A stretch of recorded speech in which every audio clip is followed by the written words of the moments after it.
My ex kicked me out of our van in a state park over something dumb, and now he's demanding I drive back across the country to return his dad's watch that I accidentally took. So yeah, like the title says, my now ex and I were both remote workers and decided that we could van life and see things while still working. We lasted about a month, and last week he flipped out over the way I sipped my coffee and told me I had to leave. I thought he meant like we would pack up and figure out how to get me home. No, he meant I needed to get out with all my crap in the middle of a state park in New Mexico and figure it out. I was scared and pissed, so I hurriedly packed everything and got out. A very nice older couple had heard the screaming and saw me with a pile of my stuff and asked if I needed help. I said yes, and they said they would drive me to Albuquerque in their RV and we could figure out what would happen next. Well, it turns out they are the sweetest people ever, and we eventually came to the conclusion it would be easier for me to travel with them home to Kansas, and now they've allowed me to stay paying them insanely fair rent, food, etc. I just have to edit the wife's book and help the husband with his guitar playing.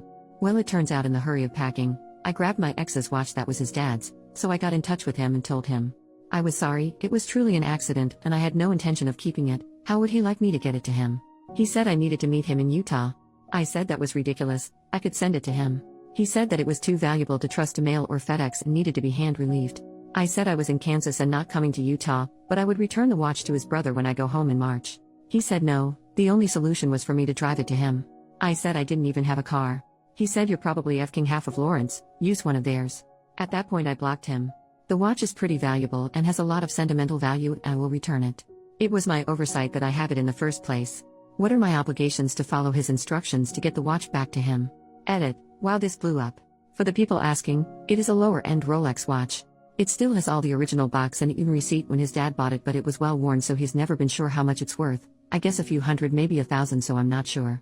I'm not going to keep it or destroy it since it's not mine in any way. Relevant comment number 1, you gave reasonable options. Let's say he files a police report that you stole it. You have proof that you contacted him and asked where you could send it. He declined.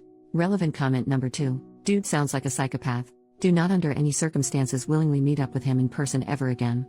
Don't let him know where you live. This level of douchery is a sign of something being very off, and you don't want to be there again when he short-circuits again. You were extremely lucky to have found the people you did. Who knows where you'd be if that had not happened?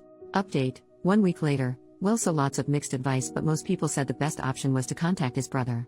Before I did that, I decided to unblock my ex just to give him one more chance to give me an address where I could ship the watch. Here's the actual text conversation. Me, hey, I'm sorry I blocked you. I just didn't appreciate the insults, but I want to get your dad's watch back. Can you let me know where to send it?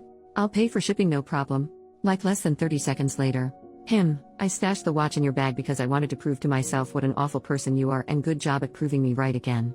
I was like, wow, so many people in the original said that he probably put the watch in my stuff as I was packing in order to force communication and force the opportunity to see him again.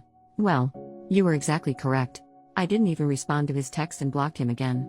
I have no intention of keeping the watch, so I decided now it was time to contact his brother, who, along with his wife, has always been very nice to me. He was super appreciative, and we spent a couple days going back and forth figuring out the shipping, but the watch arrived to him on Friday and all is good. He even Venmo'd me $1,000 for being so honest, contacting him, etc. I make really good money, so I told him it wasn't necessary at all, but he insisted, so we agreed to donate it to a food pantry here in Lawrence. But I'm still so creeped out thinking back at the day when he kicked me out of the van and he was screaming at me, calling me all sorts of names. And him scheming to stay in touch with me. He was slamming all my stuff into bags, but that was cover for him hiding the watch. The fact that it was so deliberate yet he thought of it so quickly is so scary to me. We got along so well before we left, and he always seemed like such a great guy. I don't know if the confined space of the van is too much for any couple or if it brought out a side of him I didn't know was there. Makes me sad and scared at the same time. But also just so relieved it's over. Relevant comments. Commenter number 1, he framed you? To prove to himself that you were awful? He's dumb enough to fall for his own frame job? I really truly can't wrap my head around how stupid he must be.